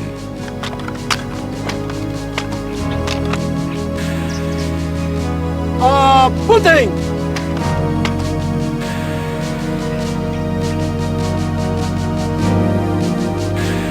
¡Fuego! Si obligarlo a presenciar el fusilamiento fue con la intención de intimidar a Avelino, la verdad es que causó lo opuesto.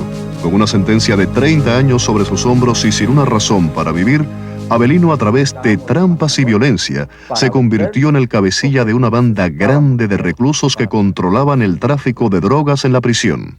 Como no había ley, ¿quién podría mandarnos? Nadie. Por ejemplo, pegábamos a un hombre a la pared y le abríamos la boca y con el mismo cuchillo le sacábamos el diente de oro si llevaba. Y si alguien se oponía a no entregar eso, lo que hacíamos era apoyarle el estómago, cualquier cosa, aún hasta cicatrices en la cara, y le decíamos esto para que te recuerdes quién fue el que te golpeó. Aquí, en otro mundo, Avelino se convirtió en un hombre insensible, alguien a quien su propia madre no reconocía. Y dicen: Avelino Guzmán tiene visita. Y dije: ¿quién será? Si a mí nadie me visita, nadie. Cuando miro que venía mi madre con una canasta. ¿Me traes dinero? ¿Me traes dinero? Te traigo unos tamalitos, hijo. Pero yo para qué quiero tamales. Sí, tamales. Yo no quiero tamales. ¡Yo no los quiero! ¡Andate! ¡Dinero tráeme! ¡Andate! ¡Lárgate! ¡Fuera! ¡Fuera! Y me fui a llorar. Agarrado los barrotes decía, ¿qué hice? No sé qué hice. Y yo quería matarme. Tomé el cuchillo y decía, no, yo me mato. Cuando llegaron unos muchachos me dijeron, Avelino, no te hagas daño. Vení. Me agarraron, me dieron a fumar marihuana. Me calmé. Como a las 2 horas, llega el pastor de la iglesia y me dice, Avelino, Cristo te ama. Yo le dije estas palabras, si Cristo me ama, ¿por qué estoy aquí? Si Dios me ama, ¿por qué estoy aquí? ¿Por qué tengo esto? Le enseñé el cuchillo. ¿Por qué tengo esto? Le enseñé la droga. ¿Por qué maltraté a mi madre? ¿Por qué? Si Dios me ama, ¿por qué? La oscuridad es más tensa justo antes de amanecer, dice un refrán. Pocos meses después, el pastor, otro recluso, predicaba en el patio de la prisión. Avelino, que para ese entonces se consideraba a sí mismo su propio Dios, se acercó con sus compinches para observar. Ni los idólatras, ni los adúlteros, ni los afeminados, ni los que se echan con varón, ni los Pero él duramente predicaba. Yo decía, bueno, y si él dice que no hay perdón para todos, ¿por qué entonces nos habla? Yo tomaba mi cuchillo, decía, ojalá que termine luego porque yo sí los voy a golpear a este. Pero es necesario que vengamos con un corazón. Pero en ese mismo momento, el pastor empezó a hablarles sobre el perdón de Dios. Pero si alguno de todos estos se arrepienten, de ellos es el reino de los cielos. Y cuando me dijo, ven, yo me arrodillé. Yo le decía a Dios, ¿me perdonas por lo que hice esto y esto y esto? Empecé a decirle todo. Y yo oía la voz de Dios que me decía, sí te perdono, sí te perdono, sí te perdono. Yo pagué, yo miraba a Jesús, que decía, yo pagué por ti, no me debes nada. Ven a Cristo, si en el mundo has caminado y la paz no has encontrado, ven a Cristo. No debía nada y todo le fue dado. Un nuevo Avelino meditaba ahora en las Escrituras día y noche, maravillándose de la gracia de Dios. Aprendí a amar a Dios, a amar al prójimo. Y es ahí donde cuando alguien estaba metido en problemas, yo acudía a él y le decía que Dios de ahí me había sacado y que Dios lo podía sacar. Y me obedecían y decían, sí, si Dios operó un milagro contigo, también lo puede operar conmigo. Los años pasaron e impresionados por los cambios evidentes en su vida, las autoridades de la prisión le permitieron a Avelino trabajar en un banco de la ciudad de Guatemala. Finalmente, después de servir 17 años y 5 meses de su sentencia, Avelino adquirió su libertad total. Yo conozco muchas personas que andan libres, pero no son felices. Tienen una gran casa, pero no pueden vivir. Tienen una buena cama, pero no pueden dormir. Tienen una buena comida, pero no la pueden comer porque no hay paz. Tienen todo, pero no tienen nada. No tengo dinero, pero tengo a Jesús en mi corazón y soy feliz. Lo tengo todo, pues. Todo.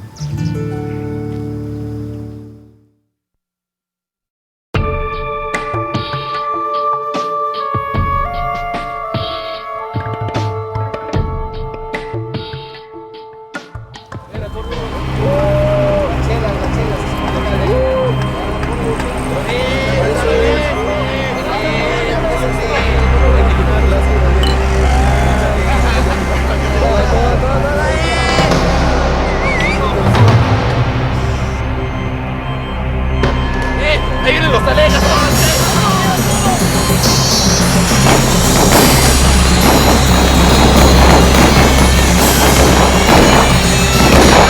Entonces en ese momento iban todos y agarraban nada más al que le habían dado un balazo porque todos los demás echaban a correr y lo masacraban a él, lo cuchillaban y todos lo pateaban y un balazo todavía en la cabeza. Y decíamos, nos sentíamos orgullosos de poder matar gente. Yo empecé a creer que nunca iba a morir. Yo sentía que nunca me iban a matar.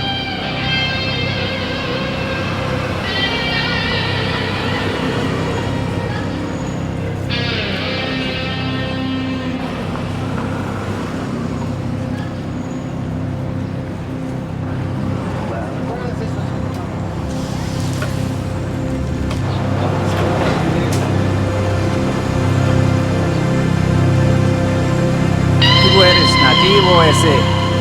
Párate ahí.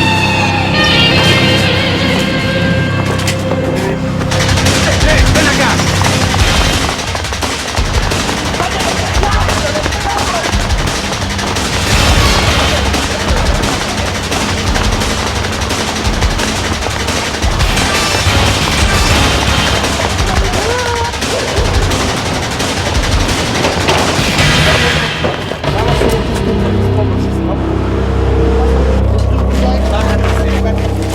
¿Qué pasó? Tú eres de la banda, ¿verdad? Tú eres nativo. Y cortó el cartucho para darme un balazo. Me dijo, tú te vas a morir. Y yo les dije, tírale, mátame. Mátame si es lo que quieres. Pero si tú no me matas, si no me llego a morir, yo te voy a buscar y te voy a encontrar y te voy a matar. Mata, yo te mato a ti. ¿Por qué no le tiras? ¡Tírale! Nativo. ¡Jálale! Tienes miedo. Tienes miedo. ¡Ah! Y me dejaron ahí. Ellos se fueron. ¿Es decir, que tenían miedo de matarte? Sí, no me mataron. No sé si fue por miedo. Yo creo que más bien no lo permitió Dios. ¿Pero no lo permitió Dios? ¿O fue solo buena suerte? En lo profundo de su corazón, Efraín Alejo sabía la respuesta. Como miembro de la temida pandilla Los Nativos en la Ciudad de México, él podía tratar de ignorar el pasado, pero nunca podría borrar las memorias completamente. Todos los niños que tienen algo que compartir, en este momento alcen su mano. Puedes pasar a testificar. Y pasaba hasta el frente, pedía el micrófono y yo les decía, yo le doy gracias a Dios porque me permitió traer unos amigos a este lugar. Y yo me sentía satisfecho, yo me sentía bien, me sentía lleno, me sentía algo muy especial. Yo empezaba a ver a Jesús como un héroe mío, como un gran héroe en el cual yo podía confiar. Y en el momento en que yo tenía problemas, yo podía acudir a ese héroe. Pero Jesús no era el único héroe a los ojos del joven Efraín. Sus padres recientemente convertidos tenían otro hijo, mayor que Efraín, que no compartía la nueva fe de su familia. Yo tenía un hermano mayor y él empezó a andar en malos pasos. Empezó a juntarse con muchachos malos, empezó a entrar en vicios y empezó a nacer en mí un deseo de ser igual que él, que mi hermano. Él dejó de ir a la iglesia, entonces yo también empecé a desear ya no ir a la iglesia.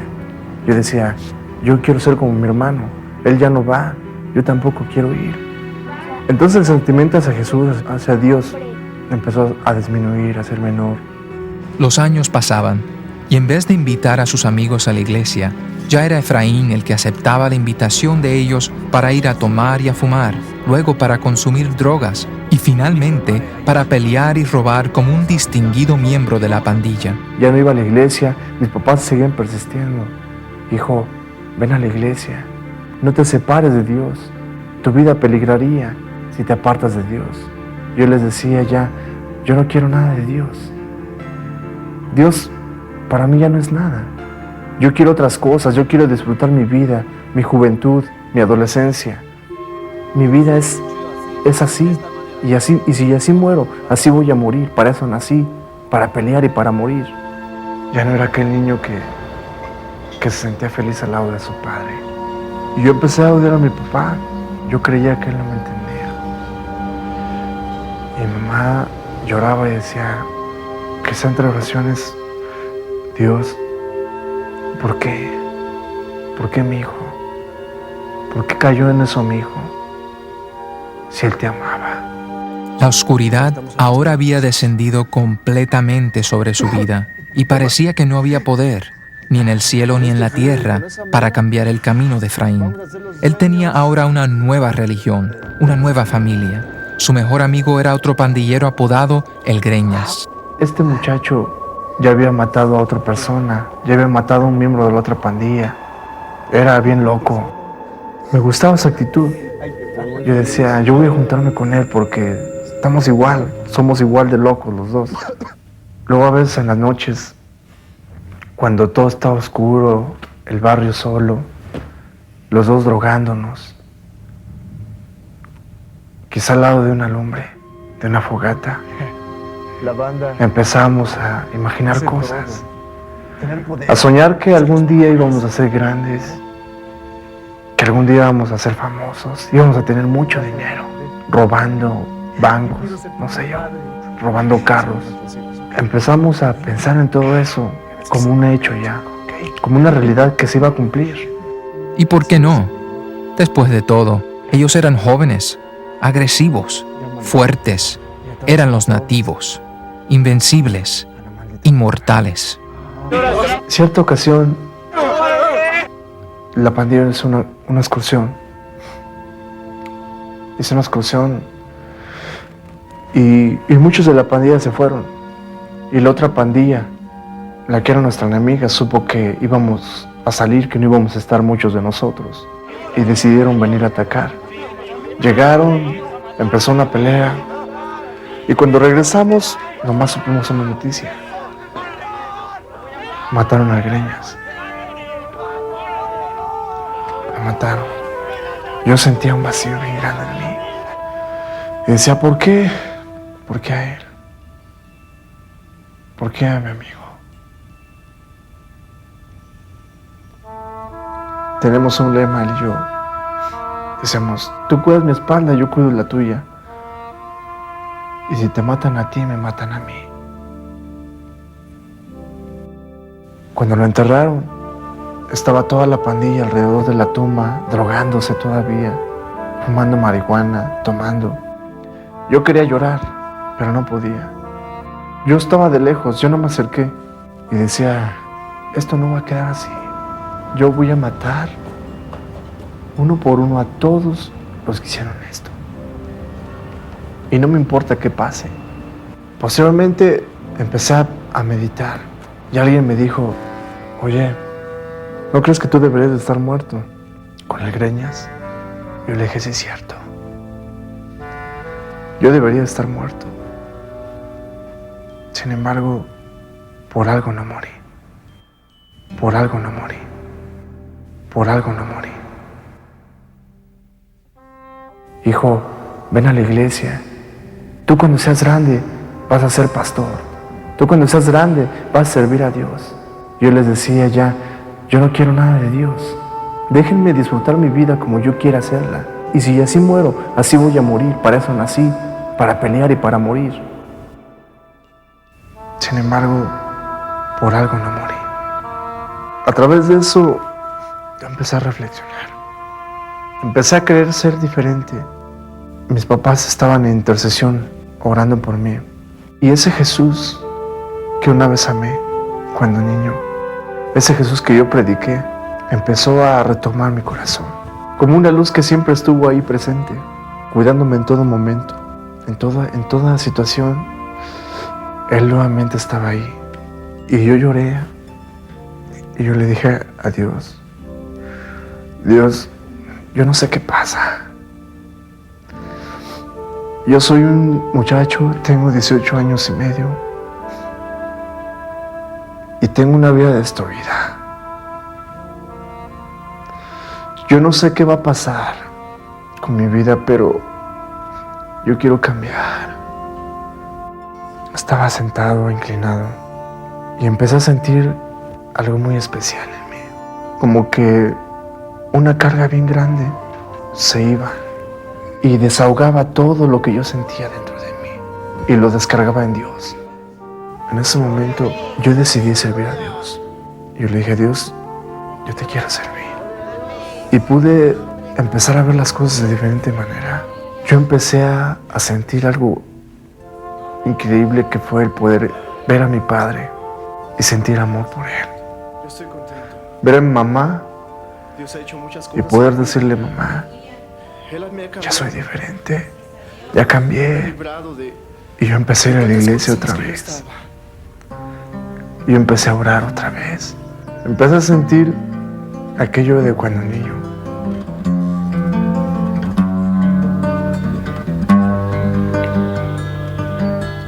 La vida es algo de lo más bello. Día tras día aprendo algo nuevo. Cuando era pequeño yo recuerdo que disfruté y me divertí en su momento. Todo dolor pasó y sonreír podía yo. Ignoraba el orgullo y un rencor.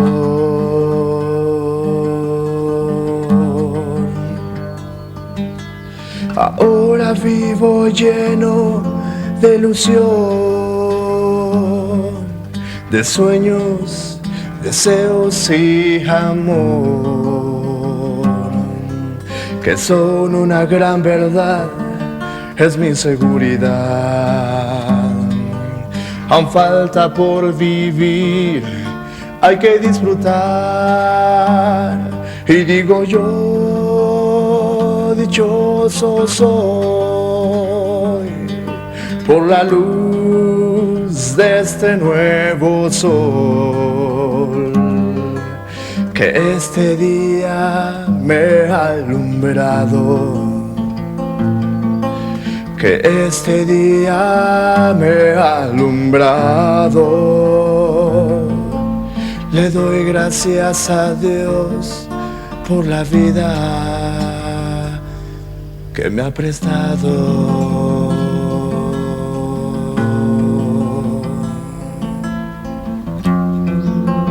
Le doy gracias a Dios por toda la paciencia que me tuvo.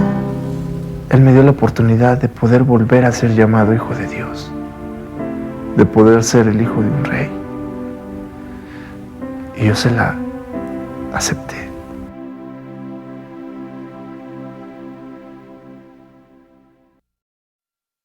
Qué tremendas historias, qué tremendos testimonios. Espero que hayan servido de motivación y de aliento a ustedes que han tenido la oportunidad de ver este maravilloso DVD. Al principio del programa les hice una promesa, bueno, es tiempo de cumplirla. Se encuentra conmigo en este pequeño estudio el director, escritor y productor de las historias que ustedes acaban de ver. Me refiero a mi amigo Cristóbal Cruzen. Cristóbal, bienvenido a nuestro programa. Gracias. Lo primero que quiero aclarar es lo siguiente, aún para la audiencia, porque donde tú llegas no te llaman Chris, te llaman Cristóbal. Luego comienzas tú a hablar y todo el mundo está esperando a un gringo y tú comienzas a hablar español. ¿De dónde eres y dónde aprendiste a hablar el español? Bueno, nací en Florida, en la ciudad de Tampa, donde vivían muchos cubanos antes de vivir en Miami. Y por el lado de mi madre, que nació en Nuevo México, de antepasados españoles y mexicanos, tenía la ventaja de poder aprender de ella, de mi mamá, el español. Y estudié en la escuela también, y he vivido en México, y ahora vivo en México. Por eso es que tienes un acento un poquito así teñido de algo cubano, ¿verdad? Porque aprendiste de los cubanos en Tampa, ¿no? Sí. También heredaste algo de ellos. Este hombre es un experto en el llamado, en el cafecito cubano. Le encanta el café cubano, ¿cierto o no, Cristóbal? Igual que tú. Cierto, cierto. Bueno, para hablar un poco de las producciones. Cristóbal, son historias tremendas. Me imagino que enfrentaste en algunas oportunidades desafíos, ¿verdad?, para poder llevarlas a la pantalla. ¿Podrías tú contarme algunos de esos desafíos? Bueno, uno siempre fue tener un equipo técnico pequeño, ¿no? Un camarógrafo y un asistente que grabó el sonido y yo. Entonces, a veces tener tan poca gente nos hizo el trabajo más difícil. Pero en otras ocasiones teníamos el lujo de tener más gente técnica también. Yo luché mucho para levantar la calidad de las historias durante los años, hasta que llegué a tener en los últimos testimonios que hicimos hasta un equipo de 6 o 7 personas. Lo que yo trato de hacer siempre es prestar mucha atención a los detalles y ser un poco exigente conmigo mismo y con el equipo, de no darnos por vencidos, ¿no? Sino seguir en la brecha hasta que terminemos grabando una historia lo mejor que pueda. Qué bien. Cristóbal, posiblemente esta pregunta es un poquito difícil de responder para ti. ¿Cuál es tu historia de las que has filmado favorita?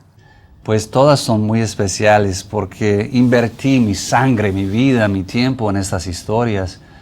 Mucho tiempo en investigarlas, escribirlas, grabarlas en la locación, editarlas y todo. Yo pienso que por lo menos una parte favorita para mí de las historias sería en Estragos de la Guerra, la historia de los 2 hombres en la Guerra Civil de El Salvador, y el señor, el capitán de las Fuerzas Armadas, un soldado profesional, entrenado, duro, que tiene este quebrantamiento en la entrevista. Y aún le vemos en el entierro de su mejor amigo, el chileno, llorando. Eso me quebrantó a mí también en el momento de entrevistarle. Y me habló de la ternura de Dios y cómo Dios nos cambia, pero por dentro, ¿no?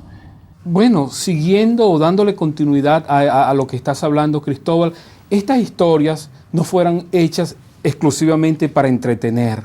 Quisiera saber cuál ha sido el impacto en la vida, ¿verdad?, de personas a través de todo el continente de Latinoamérica y aún fuera de Latinoamérica. Pues Omar, las historias no solamente han salido por la televisión, sino en presentaciones pequeñas, ¿no? En el público, más bien en el Zócalo, en casas, hogares, en grupos pequeños. Yo conozco parques. En parques, exactamente, en una pantalla que a veces es una sábana, ¿no? Que ponen allí en el Zócalo, ¿no? Una sábana allí. Yo recuerdo muy bien que cuando terminamos con la historia del satanista José Andrade, allá en una iglesia, creo, si no mal recuerdo, pienso que fue en Venezuela, donde pasaron esta historia en una iglesia allá en Venezuela, y más de 10 personas, unas 12 personas se convirtieron en esta noche, solo por ver una historia de 8 minutos. Y yo conozco una pareja misionera en la República Dominicana que ha usado Rescatados del Infierno muchísimo, ¿no? Y ellos me han escrito de muchas personas, pero estamos hablando de centenares, ¿no?, de personas que se han entregado a Dios a través de ver estas historias. Allá en el público, en Santo Domingo, no sé en qué lugar exactamente, pero allá.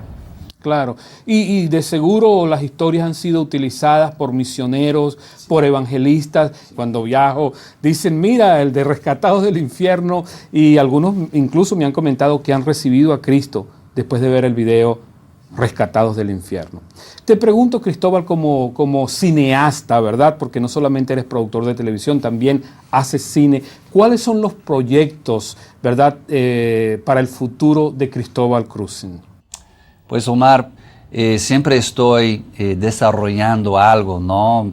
El don que el Señor me ha dado es crear historias, crear películas, y en este momento tengo 6 diferentes proyectos en que estoy metido, estoy o escribiendo el guión en uno o el tratamiento en otro, o listo para filmar en una tercera.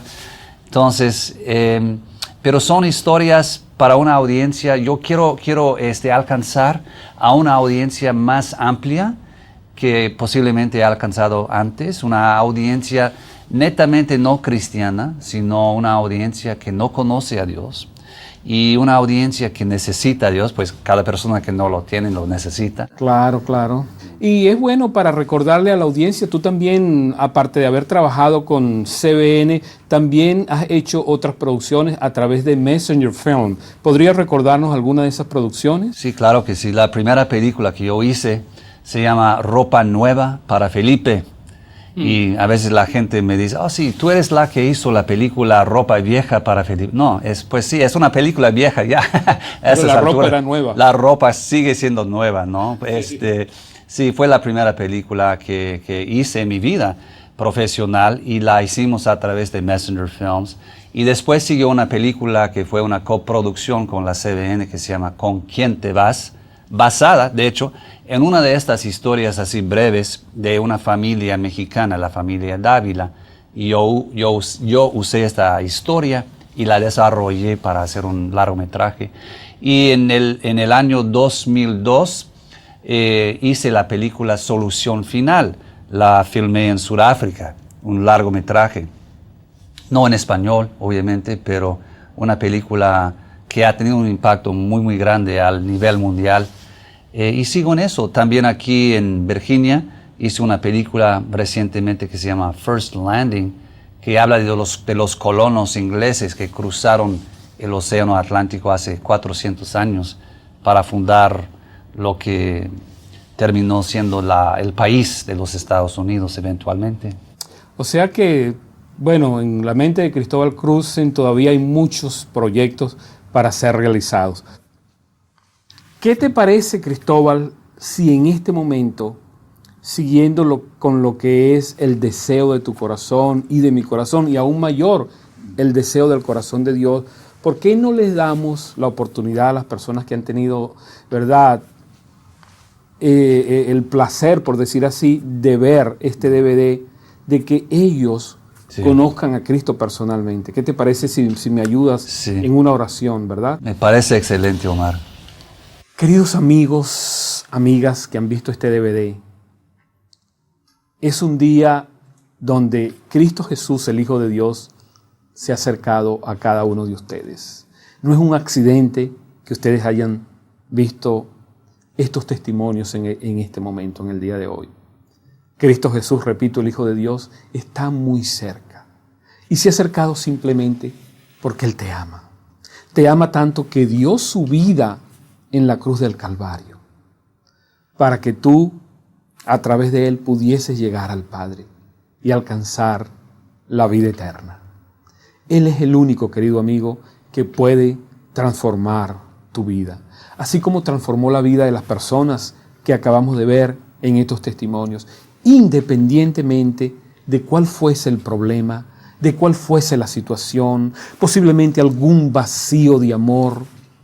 Cristo Jesús tiene el poder suficiente para llenar cualquier vacío y para cambiar cualquier vida. ¿Es lo que deseas?